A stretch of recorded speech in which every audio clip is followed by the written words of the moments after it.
Hello children, आज मैं आपको क्लास 9th के हिस्ट्री बुक से chapter first the French revolution से एक इम्पॉर्टेंट टॉपिक को डिस्कस करने जा रहा हूँ आपके साथ।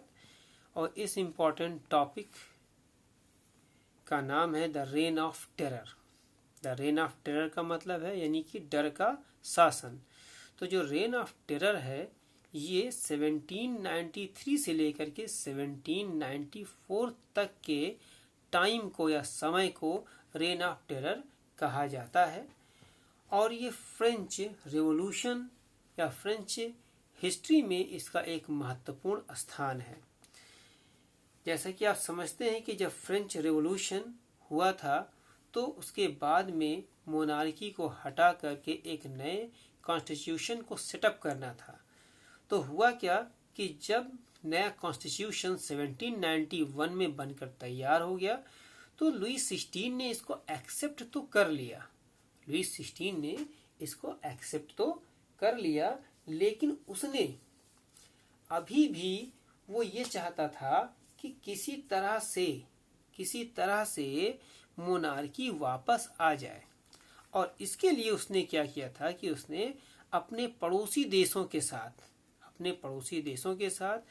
और प्रसा के साथ में उसने एक सीक्रेट निगोशिएशन किया हुआ था, यानी कि सीक्रेट प्लान बना रहा था वो, ताकि वो समर के पहले ही ट्रूप्स को भेज करके और जो रिवोल्यूशनरीज एक्टिविटीज चल रहे हैं पूरे देश में उसको रोका जा सके। क्योंकि जो नेबरिंग कंट्रीज थी वो भी डर रहे थे कि कहीं उनके भी देश में ऐसी कोई घटना ना घट जाए। इसके बाद में हम आते हैं कि और क्या घटनाएं घटी थी रेन ऑफ टेरर के पहले उसमें। तो दूसरी घटना ये थी कि जब नेशनल असेंबली को ये पता चला कि लुईस 16 ऐसा कोई प्लान बना रहा है, तो उसने नेशनल असेंबली ने एक यहाँ पर उन्होंने वॉर स्टार्ट कर दिया अगेंस्ट प्रशिया और ऑस्ट्रिया के खिलाफ। यानी कि नेशनल असेंबली ने वोटिंग के द्वारा प्रसा और ऑस्ट्रिया के खिलाफ के अगेंस्ट में 1792 को वॉर डिक्लेयर कर दिया। और जब वॉर डिक्लेयर हो गया तो पूरे के पूरे फ्रांस से लोग, उसके अलग अलग हिस्सों से लोग आने लगे और आर्मी ज्वाइन करने लगे, क्योंकि ये एक ऐसी स्थिति थी, यानी कि नेशनलिस्टिक फीलिंग्स चूंकि उस समय बहुत ज़्यादा बढ़े हुए थे, तो लोगों ने राष्ट्र के लिए अपने जान को देने के लिए वो तत्पर हो गए, यानी तैयार हो गए। और वे अलग अलग क्षेत्रों से पेरिस आने लगे और आर्मी ज्वाइन करने लगे। तो हुआ क्या कि इन वॉलंटियर्स को या इन जो यंग मेन थे जो आर्मी में ज्वाइन करते, इनका उत्साहवर्धन के लिए, इनको एनकरेज करने के लिए, इनका करेज बढ़ाने के लिए बहुत सारे पोएट्स और राइटर्स ने कोई सॉन्ग लिखा या पोयम लिखा। और यही सॉन्ग और पोयम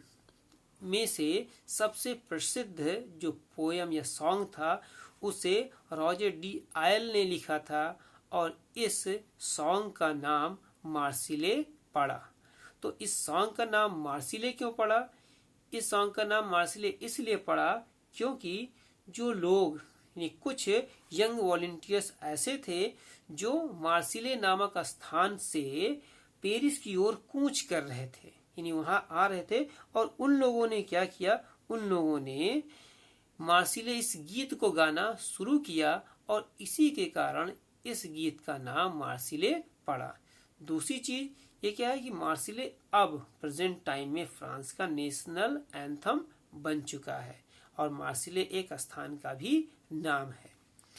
इसके बाद में जो चौथा इंपॉर्टेंट पॉइंट है रेन ऑफ टेरर के पहले जानने के लिए, वो ये है कि जो कंडीशन थी फ्रांस की उस समय, जो कॉमन पीपल थे उनकी कंडीशन उस समय बहुत अच्छी नहीं थी। वो गरीब और गरीब होते जा रहे थे, क्योंकि इकोनॉमिकल कंडीशन बहुत बुरी हो चुकी थी फ्रांस की, लगातार युद्धों और रेवोल्यूशन के कारण। इसलिए जो मेन थे, चूंकि अब वो फ्रंट पर जाकर के युद्ध में लड़ रहे थे, तो अब घर पर केवल महिलाएं उनकी बची थीं, जिन्होंने अपने परिवार को पालने के लिए और इसके अलावा अपने परिवार को पालने के लिए और अपने बच्चों की देखभाल के लिए अब वो रुकी थीं और उन्हें बहुत कष्ट का सामना करना पड़ रहा था और उन्हें बहुत कठिन परिश्रम करना पड़ रहा था। अगला जो पॉइंट है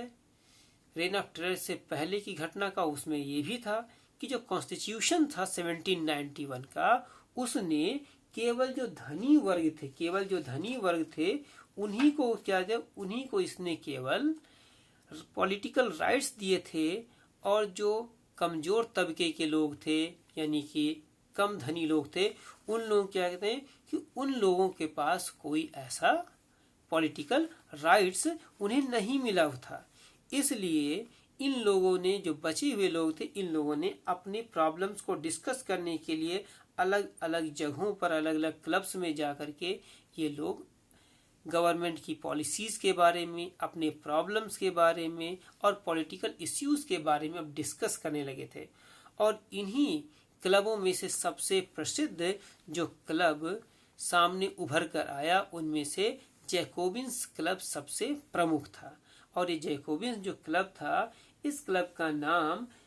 पेरिस के ही एक फॉर्मर कॉन्वेंट सेंट जैकब के नाम पर पड़ा था। अब हम जैकोबिन्स क्लब्स के बारे में थोड़ा और जानकारी लेते हैं। रेन ऑफ टेरर को पढ़ने से पहले जैकोबिन्स क्लब जो था, इसका लीडर मैक्सिमिलियन रॉबर्सपियरे था और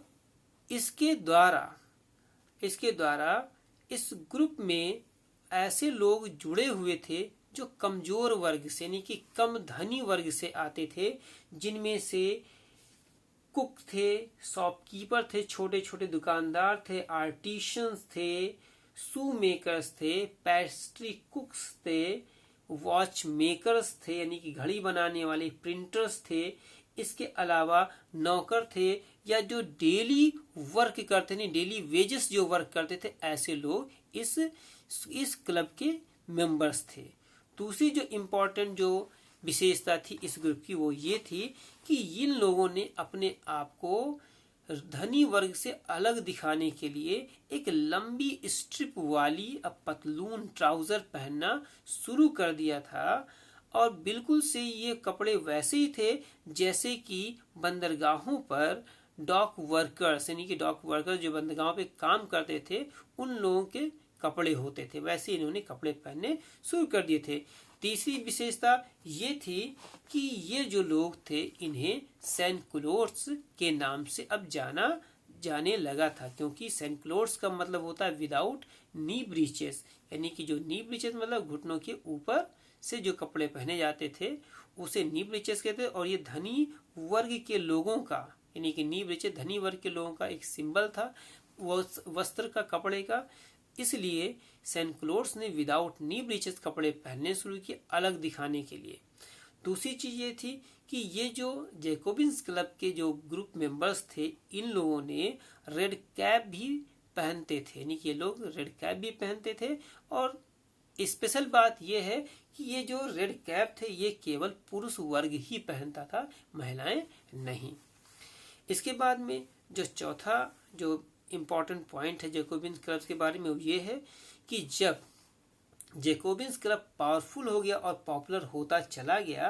तो इस ग्रुप के मेंबर्स ने या जो मैक्सिमिलियन रॉबर्सपियरे था, उसने अब पैलेस ऑफ ट्यूइलरीज पर अटैक करने का प्लान बनाया। और उसने इसके लिए क्या किया कि जो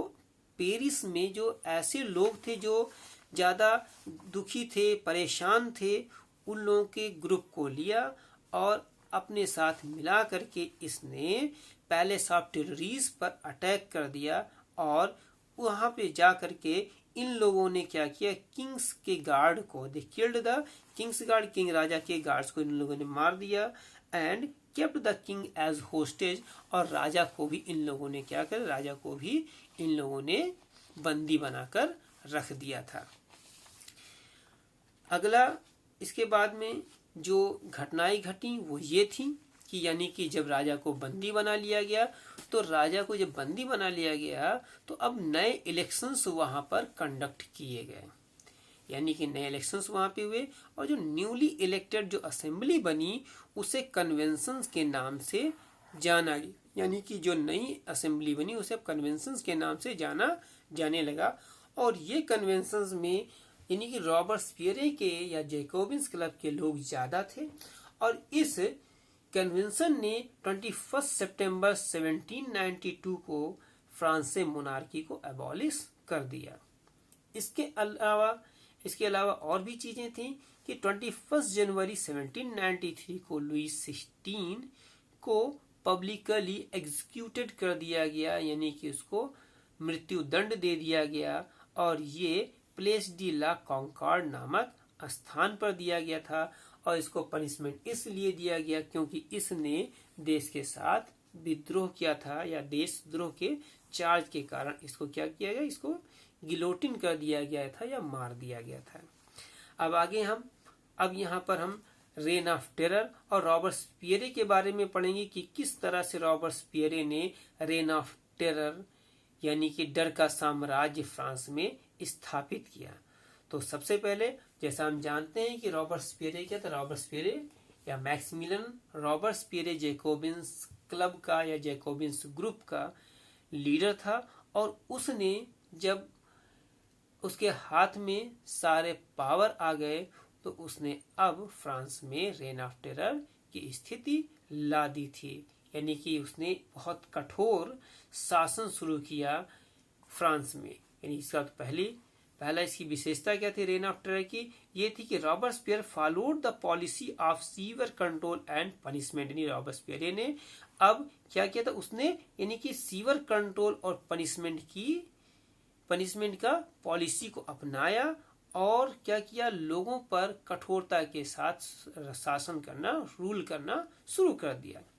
देन ऑल दोज हुम ही कंसीडर, यानी कि उन सभी लोगों को जिसको वो समझता था कि वे उसके एनिमी हैं या रिपब्लिक के एनिमी हैं, तो उसने क्या किया, उसने उन लोगों को इम्प्रिजन करा दिया। और इसके अलावा उसने क्या किया कि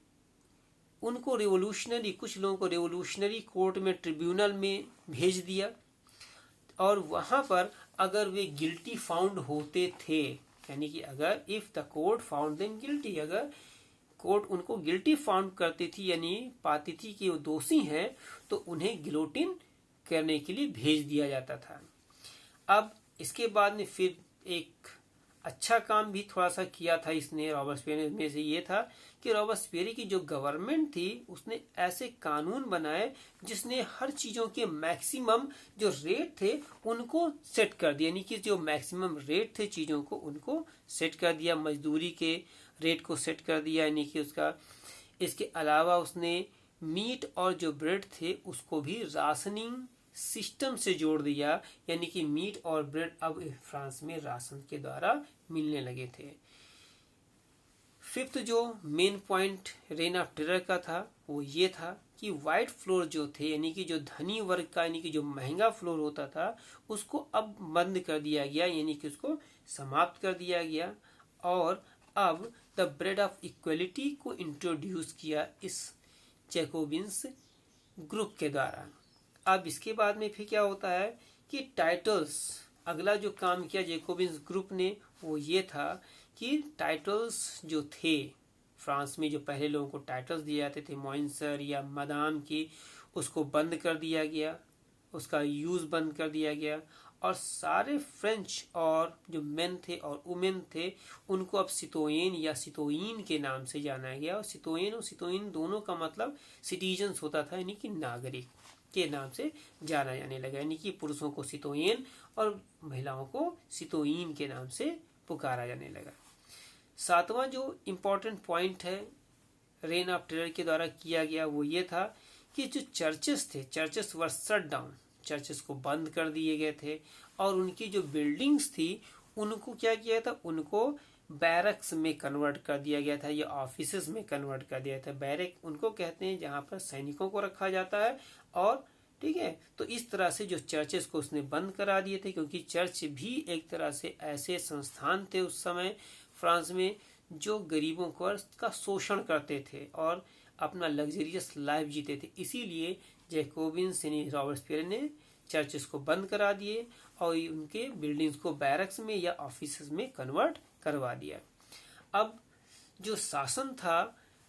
रॉबेस्पियर का वो इतना कठोर था कि केवल उसके दुश्मन ही नहीं बल्कि उसके जो अपने सपोर्टर थे वो भी अब उसका अपोज करने लगे, यानी उसका विरोध करने लगे। तो फाइनली होता क्या है कि उसके जो सपोर्टर्स थे वो भी उसका विरोध करने लगे and at last he was convicted by a court. अंत में एक कोर्ट के द्वारा उसे दोषी सिद्ध किया जाता है एंड इन 1794 में जुलाई 1794 में उसे दोषी सिद्ध किया जाता है कोर्ट के द्वारा and arrested, he was arrested, उसे गिरफ्तार कर लेते हैं और अगले दिन ही उसे गिलोटिन कर दिया जाता है, यानी कि सिर को धड़ से अलग कर दिया जाता है। इस तरह से जो रेन ऑफ टेरर का जो माहौल था या जो शासन था या रूल था वो रॉबेस्पियर की मृत्यु के बाद में समाप्त हो जाता है और फ्रांस से रेन ऑफ टेरर का अंत हो जाता है। इस वीडियो या इस टॉपिक के बारे में बस यहीं तक है। अगला वीडियो या अगला पॉइंट आपको अगले वीडियो में पढ़ाया जाएगा। Thank you.